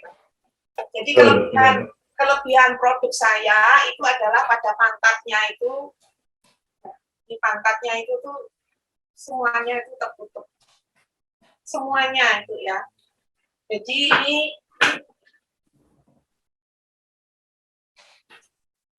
semuanya, nah ini produknya ini dijual nih. nih ya. Sepil harga dong Bu Sinta. Apa? Sekalian promosi, sepil harga. Kisaran berapa? Enggak. Nanti aja. Siap, Ibu. Tapi terbuka ya Bu ya untuk reseller ya Bu ya? Ya terbuka. Ya dulu Mbak Ai itu udah dapat itu. Yang belum dapat itu ya. Saya belum dapat Bu. Kemarin Bu Femi udah dapat. Ya. Ulang tahunnya kapan itu? Nanti Mas Sen juga itu ya. Siap Bu. Kemarin mamerin ke saya Bu, di foto, terus dikirim ke saya gitu. Ini Mas, aku dapat loh dari Bu Sinta gitu. Baik, Mas dan Mbak sekalian, para peserta webinar pada kesempatan kali ini, pertanyaan monggo bisa disampaikan melalui kolom chat. Menarik ini ya. Sudah ada langsung pertanyaan beberapa ini, Ibu dan Mas Sen. Bisa disampaikan melalui kolom chat ataupun raise hand juga boleh. Yang pertama, Bu Arundhati Sinta, Mas Sen, dan Ibu Ai, saya bacakan. Perkenalkan, nama saya Koyimah dari Universitas Proklamasi 45. Saya ingin mengajukan pertanyaan untuk Bu Siti Fatimah ini, Bu. Sebagaimana yang telah dijelaskan dan dipaparkan oleh Ibu, bahwa banyak peluang bisnis nih dalam pengelolaan limbah dan juga telah diberikan contoh-contohnya. Namun saya rasa masih sulit, Bu. Yang sulit itu mempunyai kesadaran bahwa anak muda sekarang yang harusnya bisa menjaga dan memelihara lingkungan itu justru sebagian besar melakukan hal yang sebaliknya. Paling umum misalkan tadi membuang sampah sembarangan begitu. Kemudian salah satu teman yang melakukan itu pernah melakukan ini menegur teman yang melakukan itu. Jawabannya sampah gitu doang, nggak apa-apa, wong kecil juga gitu katanya. Gitu. Dan saya diam kemudian ditinggali meskipun merasa kecewa. Nah, bagaimana saya meningkatkan kesadaran diri dan menyikapi perilaku teman-teman saya di sekitar yang membuang sampah dan menyepelekan bahwa itu hal yang sederhana. Begitu Bu Siti Bu Ai Siti Fatimah. Saya persilahkan Ibu Ai, monggo. Untuk menegur teman kadang memang tidak langsung sekali kita sesuai harapan ya. Tetapi kalau kita konsisten memberikan contoh, sebenarnya tidak bosen ataupun sudah sekali dikasih tahu ditegur terus tidak ada perubahan, terus kita males untuk negur lagi gitu. Nah, seperti tadi yang saya sampaikan bahwa ada sikap konsistensi, kita ada kemauan, nggak menyerah gitu. Ketika teman tidak dengar apa yang kita omongin, next time, aku udah males deh negur lagi gitu. Kemarin juga dia nggak dengar gitu, buang sampah lagi. Kita coba lagi, ada kemauan. Jadi kekebalan untuk selalu mengingatkan hal yang baik. Itu sangat positif. Konsistensi kita menyebar kebaikan di teman-teman terutama gitu. Kalau nggak konsisten kitanya, bagaimana teman-teman kita bisa berubah? Gitu. Dari diri kita sendiri dulu pasti akan ada hal baik. Seperti yang saya contohkan bahwa saya sendiri yang hanya anak kos gitu. Berapa sih sampo paling pakai kan sebulan sekali hanya dapat 1. Tapi aku kumpulin walaupun kecil. Kalau Bu Sinta kan sebenarnya rumah sendiri dengan kapasitas hasil sampahnya banyak gitu. Aku malu enggak. Aku dengan bangga, Bu, aku punya sedikit walaupun cuma berapa gitu, 500 rupiah, 700 rupiah, mungkin diketawain ya gitu, dapat segitu dalam sebulan atau 2 bulan. Tapi saya sadar bahwa kalau bukan saya yang memulai, mau siapa lagi? Nah, hal-hal sederhana ini menjadi penyemangat bahwa anak-anak muda sekarang jangan gengsi, jangan malu. Apa sih uang receh 200 rupiah, 300 rupiah? Jika konsisten dan itu continue sebenarnya dalam 1 tahun ya, itu menjadi riset dan hal itu dibuat oleh Bu Sinta. Mbak Ai, berapa banyak sih kamu dapat sebenarnya dalam 2 tahun konsumsi sampah saya? Itu dijadiin riset loh. Nah, menjadi dampak positif kan risetnya Bu Sinta bisa sampai ke luar negeri loh untuk presentasi, sampai sebenarnya suaminya Bu Sinta pun jadi aware bahwa ternyata istriku nih menginspirasi untuk dapat sampah itu bermanfaat positif, bahkan bisa memberikan reward yang luar biasa. Nah, itu kan menyadarkan pasangan yang tadinya enggak care dengan sampah menjadi perhatian gitu. Ternyata sampah itu sangat baik kalau kita mau mengeksplorasi gitu. Kemudian kalau makanan, nah makanan sisa kan kita bisa dijadiin kompos, tapi harus dipelajari dulu jenis makanan yang kayak apa dulu. Tidak semua makanan sebenarnya kayak seperti habis kita makan di makanan Padang, ini nggak nyisa nih, bukan nggak menyisa, ada sisa. Ketika ada sisa kan ada santannya. Nah, hal seperti itu harus dipisah karena nanti nggak akan jadi kompos. Nah, jadi kita banyak baca di YouTube, wah kalau makanan sisa, bagaimana saya memilahnya, mana yang bisa dijadiin kompos, mana juga yang betul-betul nggak bisa dimakan nih. Saya punya binatang peliharaan, saya kasih ke binatang peliharaan. Kayak saya nih ke restoran, nggak habis nih makan, saya bungkus. Karena sebenarnya saya punya kucing gitu ya. Saya nggak malu, saya bungkus aja. Kadang diketawain sama teman-teman, kamu kayak orang miskin banget. Kan sebenarnya ayam sepotong lagi kan sayang gitu. Saya bisa kasih kucing gitu. Hal sederhana yang bagi orang yang gengsian pasti, aduh aku malu di restoran udah bayar mahal gitu, ngapain gitu. Saya tidak malu. Aqua nih apa botolnya, saya bekas saya nggak buang, saya bawa pulang karena nanti saya kumpulin biar ke bank sampah itu nambah punyaku. Kadang kalau saya di kampus nih teman-teman pakai aqua, saya bawa pulang, saya nggak malu walaupun sebenarnya di level S3 ya teman-teman, wah udah levelnya lain. Enggak, saya satu ruangan ada ruang belajar nih, saya satu komunitas nih ada 10 orang, 10 orang itu pasti bawa aqua dan nanti buang ke tempat sampah. Saya boro-boro, teman-teman jangan dibuang ya, kasih di meja saya ada atau tidak taruh di meja saya. Jadi saya sebenarnya 2 hari nggak ke kampus nih, begitu ke kampus udah ada tuh aqua kosong di meja saya karena mereka tahu nih ini ngumpulin gitu. Itu hal-hal yang memang jadi teman-teman tuh perhatian ke kita. Intinya sesuatu hal yang baik kita awali dari diri kita sendiri, baik itu untuk makanan ataupun juga sampah-sampah kemasan yang memang kita bisa bawa pulang. Begitu. Terima kasih. Terima kasih kembali Bu Ai. Begitu Mbak Qoyimah, semoga bisa menjawab pertanyaan ya. Selanjutnya ada dari Mas Andi Purnawan ini Bu. Pertanyaannya adalah bagaimana sih Ibu, ini Bu Ai yang nomor 1 ini, karena kaitan dengan pengelolaan food waste pada restoran, pada makanan. Jadi bisa nggak sih kita memanfaatkan pengelolaan sampah pada makanan itu di restoran akibat dari konsumen yang menyisakan makanan, Bu? Gitu. Jadi mungkin kita kalau di restoran kan ada makanan yang ini ya, kita ngambil sendiri prasmanan begitu, kemudian kita sisakan. Nah, bisa nggak sih itu dimanfaatkan karena itu sisa, Bu? Begitu. Itu yang pertama. Kemudian yang kedua, apakah kampanye melalui tulisan-tulisan di dinding itu efektif untuk mengubah perilaku buruk konsumen? Atau ada cara lain? Terima kasih. Monggo Bu Ai. Baik. Kalau sisa makanan yang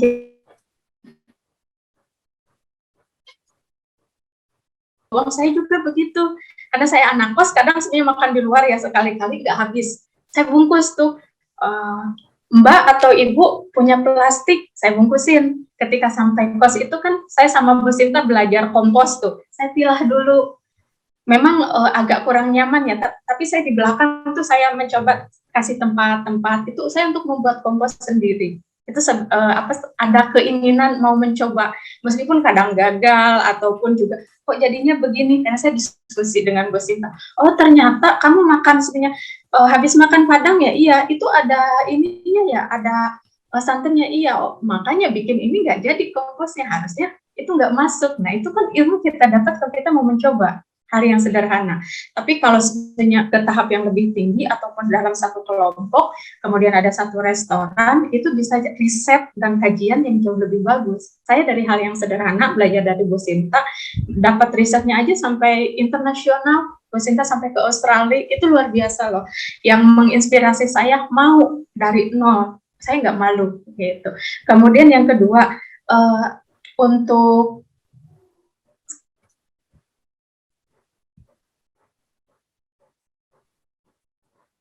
itu hal yang baik. Kadang kalau lewat banyak yang seperti itu, tapi terlupakan gitu. Oh iya, hanya angin lalu gitu. Tetapi jalanan terus sok pelino, karena kita sering lihat buang sampah pada tempatnya, walaupun hanya baca ya, tapi kan itu kebaca, masuk ke otak kita. Next time pasti akan ke perilaku. Kalau saya sih pola pikirnya begitu. Jadi kita melihat dulu, membaca dulu, seperti punya pacar kan kita lihat dulu gitu kan. Nah dengan sering melihat, sering baca, tiap kali lewat nih pasti buang sampah pada tempatnya gitu, buang sampah pada tempatnya. pada akhirnya juga refleks ada kemauan, meskipun itu berproses, kembali lagi ke perilaku gitu. Dan ada satu hal yang dilakukan seperti di Jepang itu bikin stiker. Jadi sekarang sudah sangat aware dari limbah yang memang luar biasa, limbah makanan. Ini akan, kalau saya sangat tertarik menjadi riset yang memang untuk jangka panjang ini bagus. Dengan bertambahnya terus ya, dari riset-riset yang sudah ada dalam 10 tahun, 20 tahun, kita bikin loh dalam range sebenarnya dalam jangka waktu 50 tahun ataupun 10 tahun ke depan akan bagaimana dibandingkan dengan tahun sebelumnya. Apakah volumenya akan naik atau turun dalam setahun berapa banyak? Itu sebuah riset dan anak-anak muda tuh hebat-hebat tuh sekarang punya pikir bahwa potensi itu tidak hanya dari sampahnya diolah, tapi potensi riset apa? Karena mahasiswa sekarang dituntut untuk publikasi, meskipun S1 loh. S1 tuh sudah luar biasa, sekarang berat dibanding zaman saya dulu ya. Itu anak-anak sekarang udah pada pintar-pintar untuk penelitian. Jadi dari hal yang sederhana, seperti yang tadi disampaikan dari sampah restoran, apa kita bisa manfaatkan, bisa, atau kita pas makan di warung juga kita bisa manfaatkan, bisa, asal kita mau maintenance, komit dari diri kita sendiri. Aku mau mencoba bikin kompos. Kalau anakku makanannya dari mana? Ya dari kita sendiri makanannya. Ya. Mungkin seperti itu Pak Adit. Baik Bu, baik. Terima kasih Ibu. Pertanyaan selanjutnya ini Bu Sinta dari mahasiswa kita, Mas Langgeng. Selamat siang, saya Langgeng Dwi Hartono dari Psikologi. Izin bertanya, situasi COVID kemarin terlihat bahwa rumah sakit di mana-mana penuh. Tentunya ini berdampak pada limbah medis yang juga banyak gitu. Apakah limbah medis bisa untuk dikelola, termasuk mungkin masker ya Bu? Sekarang banyak yang pakai masker sekali pakai kemudian habis itu dibuang. Begitu Bu Sinta. Apakah itu kemudian bisa dikelola? Monggo Bu Sinta. Terima kasih Pak Adit dan juga Pak Langgeng. Ini Pak Langgeng ini polisi nih. Katanya mau dapat A itu. Ya kalau limbah medis itu ya teman-teman, kalau limbah medis jangan sekali-kali menyentuh ya. Ya masukkan tas kresek, terus taruh di tempat khusus untuk limbah B3. Kalau di Jogja saya hanya tahu 2 tempat gitu ya. Tempat pertama itu di rumah sakit di Jalan Kolombo, di depannya UNY itu loh, kan ada rumah sakit apa itu loh, rumah sakit saya lupa itu, rumah sakit kecil itu ya di Jalan Kolombo UNY, depannya UNY persis itu. Nah di situ tuh ada tempat limbah B3, ya titipkan aja di situ. Terus yang kedua di TPST Randu Alas ya di dekat rumah saya sih, itu satu-satunya di Sleman itu. Nanti Dinas Lingkungan Hidup yang akan mengelolanya. Jadi itu termasuk limbah baterai, kemudian kaleng begon, lampu. Nah itu tuh kita tidak boleh mengelolanya, tidak boleh gitu ya, karena berbahaya. Jadi biar Dinas Lingkungan aja. Kalau ada yang mau mengelola, itu harus ada sertifikasinya itu. Ya, jadi ya saya nggak mau lah resiko. Jadi tidak sembarangan ya Ibu ya. Nah, soalnya boleh, nanti gitu. Kalau limbah medis itu kena suntiknya itu gimana itu, kena jarum. Ada juga yang jari, potongan jari buang gitu aja, orang mengerikan itu ya. Oke. Ya, betul. Itu Mas Langgeng. Ya. Jadi tidak sembarangan, harus dimasukkan aja ke tempat terus dikirim ke yang memang punya sertifikat itu, gitu Bu Sinta. Baik, kemudian karena ini waktu kita terbatas, ada beberapa pertanyaan lagi, kita pilih yang raise hand. Mbak Sri Puji Rahayu, mungkin bisa open cam dan open mic Mbak Sri Puji Rahayu, disampaikan untuk Bapak Sen Namara katanya. Monggo Mbak Sri Puji Rahayu. Baik, izin bertanya, bagaimana cara kita mengatasi dampak negatif dari globalisasi dalam bidang mode pakaian, dan apa yang kita lakukan terhadap pakaian-pakaian yang sudah rusak atau tidak pernah kita kenakan lagi? Terima kasih. Oke, sudah jelas Mas Sen apa yang ditanyakan oleh Mbak Sri Puji? Ya, Mas Adip, sudah jelas. Monggo Mas Sen. Ya, baik. Saya sudah sampaikan di materi yang sebelumnya, artinya dampak negatifnya sangat banyak ya. Tadi kan ada ada pemanasan global, ada penyakit-penyakit, bahkan sampai ke berpengaruh pada janin gitu ya, pada janin ibu yang hamil gitu ya. Kalau kita melihat Indonesia akan dapat bonus demografi gitu ya. Artinya pada tahun 2045 ini bonus demografi yang kita sudah nanti-nantikan. Tapi kalau misalkan dari sekarang, dari saat ini, ternyata ibu yang hamil itu janinnya terkontaminasi dengan limbah, ya otomatis bonus demografi itu akan hanya berjumlah, hanya akan dapat kuantitasnya, bukan kualitasnya, gitu ya. Jadi kalau tadi pertanyaannya, dampaknya yaitu dampaknya akan sangat banyak, Mbak Sri ya. Jadi ada kerusakan sistem imun, pengikatan kromosom, reproduksi kanker, autisme gitu ya. Itu sangat banyak. Lalu selanjutnya adalah tadi yang kedua terkait dengan apa yang kita lakukan gitu ya, terhadap pakaian-pakaian itu. Jadi tadi juga saya sudah sampaikan, artinya pakaian-pakaian yang sudah tidak terpakai lagi, misalkan kita sudah tidak suka, ya kita bisa pakai, paling sederhana kita bisa gunakan sebagai keset misalkan, atau kain lap gitu ya. Tapi itu juga sebetulnya bisa kita anak muda sekarang kan sedang yang namanya massive movement atau mass movement gitu ya, gerakan secara massal, secara masif gitu ya. Bisa aja kita teman-teman UP45 melakukan suatu gerakan massal, selain untuk melakukan sosialisasi juga gerakan itu berupa ngumpulin pakaian-pakaian bekas misalkan gitu ya, untuk bisa di recycle gitu, atau bisa digunakan atau bisa dibagikan semacam itu. Itu contohnya. Tetapi yang paling inti dari masing-masing individu kita adalah ya kita lebih bijak lagi dalam memilih busana, dalam memilih pakaian gitu yang akan kita gunakan. Kalau data yang pernah saya dapatkan, setiap akan menjelang hari raya, konsumen masyarakat Indonesia itu naik 60% lebih dalam pembelian pakaian gitu ya. Nah, itu juga mungkin kita akan dilematis ya, satu sisi kalau kita merayakan hari raya, apapun hari raya gitu ya. Lalu tapi di sisi lain, waduh, pakaian ini gimana nih gitu kan? Apakah akan menghasilkan limbah atau tidak gitu ya. Tapi saya suka konsepnya Bu Sinta tadi. Saya baru tahu nih ternyata barang-barang atau hasil kriya atau hasil pemikirannya Bu Sinta, hasil produksinya Bu Sinta bisa dijadikan parcel gitu ya. Itu menarik banget. Itu saya belum pernah lihat nih ada parcel hasil seperti itu gitu ya. Jujur Bu, saya belum lihat Bu. Jadi kalau Bu Sinta bisa buat, kayaknya keren banget. Dan itu mulai dipromosikan gitu ya. Mulai dipromosikan secara masif supaya orang-orang tahu bahwa oh ya ada barang-barang yang memang bisa didapatkan. Tidak harus kita beli persatuan, tetapi dalam bentuk parcel yang jumlahnya cukup banyak. Itu saya pikir itu suatu inovasi yang sangat baik. Jadi itu sih menurut saya Mbak Sri Puji Rahayu ya. Gitu ya. Kembali lagi ke kita. Supaya kita lebih bijak memilih barang-barang atau bahan-bahan atau barang-barang yang diproduksi dari bahan-bahan yang lebih ramah lingkungan. Gitu. Dan sekali lagi konsep hidup minimalis mungkin akan lebih baik gitu ya untuk kita terapkan. Itu aja. Terima kasih Mas Adi. Ya, Mas Hen, terima kasih atas jawabannya. Karena sayang sekali masih ada beberapa pertanyaan, hanya waktu kita terbatas.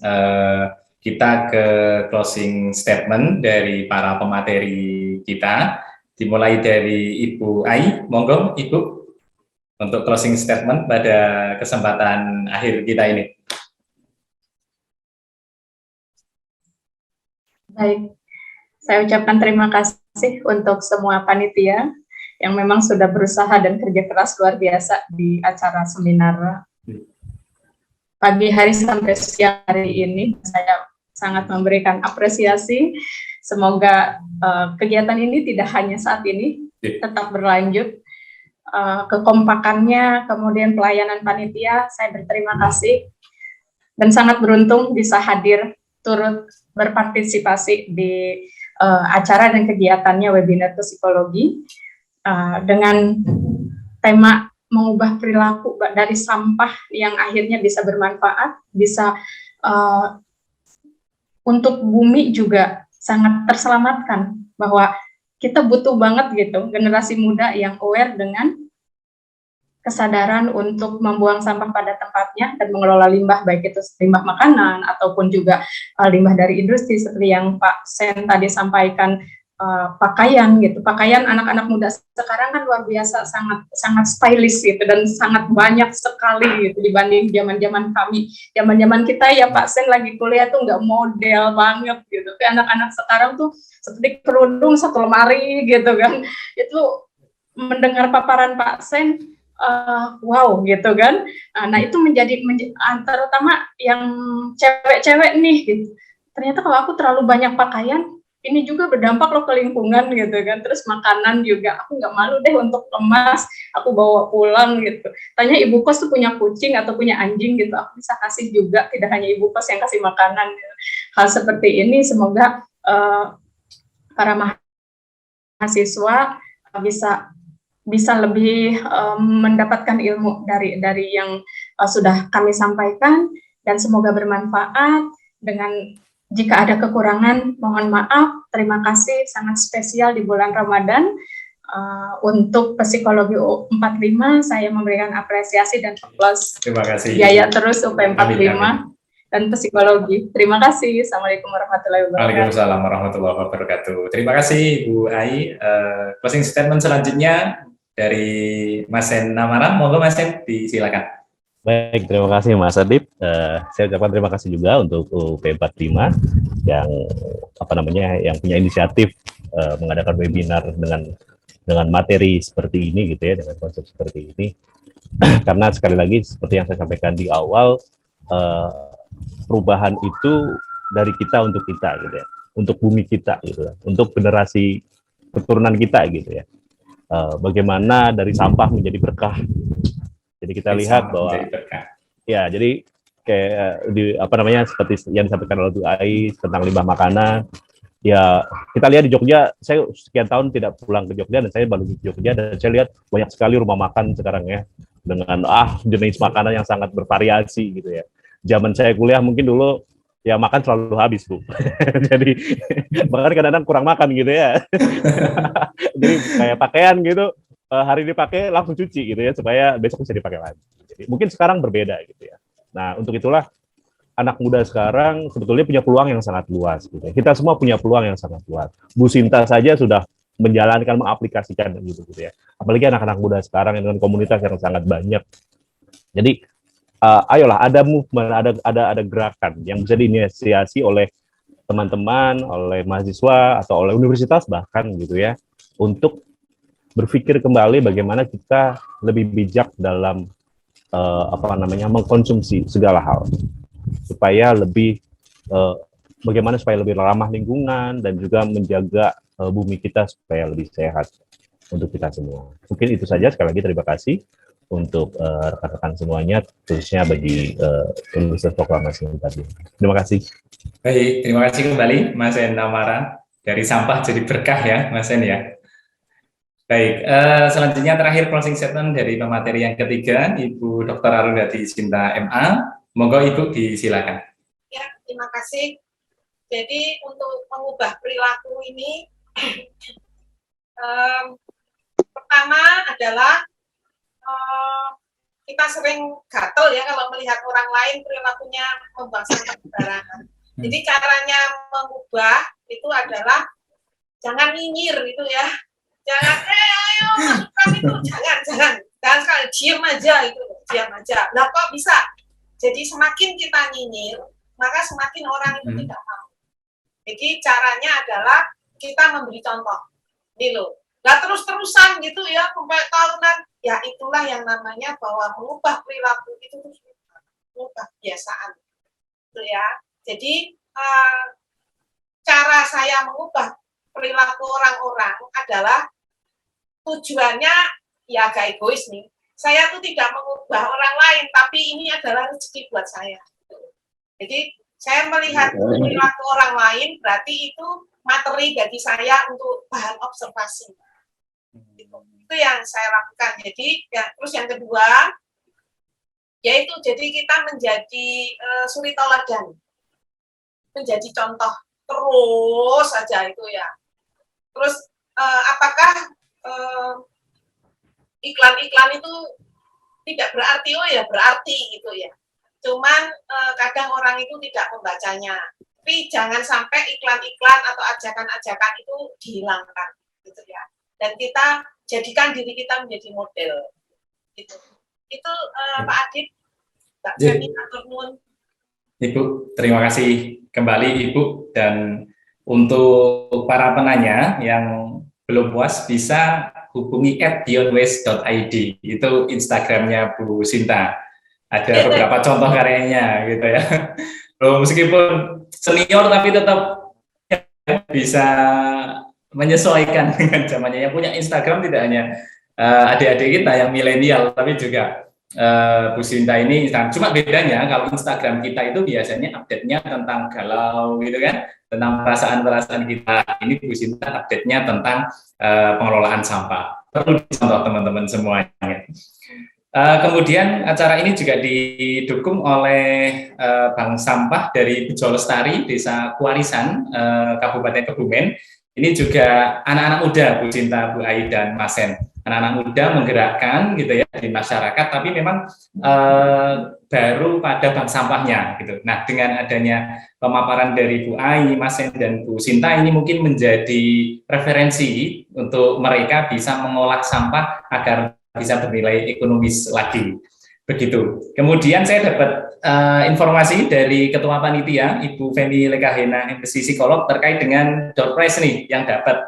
Yang pertama yang dapat atas nama Mas Langgeng nih. Wah, beruntung Mas Langgeng. Ya, terima kasih Mas Langgeng. Selain dapat nilai A juga dapat door prize nih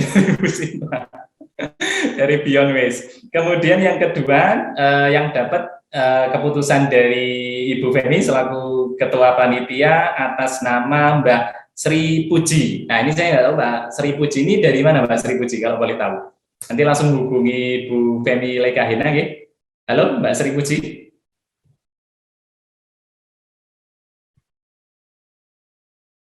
Ya, nanti Mbak Sri Puji langsung menghubungi dari panitia atau kontak person yang ada di flyer kemarin, akan dapat door prize menarik dari Beyond Waste. Kemudian acara ini juga didukung kerjasama dengan Prodi Teknik Perminyakan Universitas Proklamasi 45.